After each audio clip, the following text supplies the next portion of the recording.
જુનેદ પલ્લા છે। હું તેલી હોસ્પિટલનું મેનેજમેન્ટ કરું છું।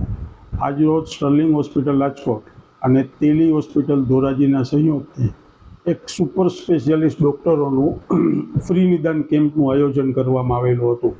આ કેમ્પમાં 100થી વધારે દર્દીઓએ ભાગ લીધેલો છે। મેન વસ્તુ એ છે કે આજના કેમ્પમાં 60થી 70% દર્દીઓ આજુબાજુના ગામડાના હતા। તેલી હોસ્પિટલ ઓમ જોવો તો ધોરાજી અને આજુબાજુના ગામડાના લોકો માટે વરદાન સમાન છે, કારણ કે આ સુપર સ્પેશિયાલિસ્ટ ડૉક્ટરો રાજકોટમાં ગમે ત્યારે તમે કોઈ પણ દર્દી જાય છે ત્યારે એનો ચાર્જ 2000થી 2500 રૂપિયા હોય છે। જે સુપર સ્પેશિયાલિસ્ટ ડૉક્ટરો જેમ કે ગેસ્ટ્રો સર્જન, ન્યુરોસર્જન, ન્યુરોફિઝિશિયન અને નેફ્રોલોજીસ્ટ, આ ડૉક્ટરોએ આ કેમ્પમાં પોતાની સેવા આપેલી હતી અને આ બધા જ ડૉક્ટરો મહિનામાં એકવાર તેલી હોસ્પિટલમાં પોતાની સેવા આપે છે। ડૉક્ટરે કઈ રીતે સારવાર આપવામાં આવી?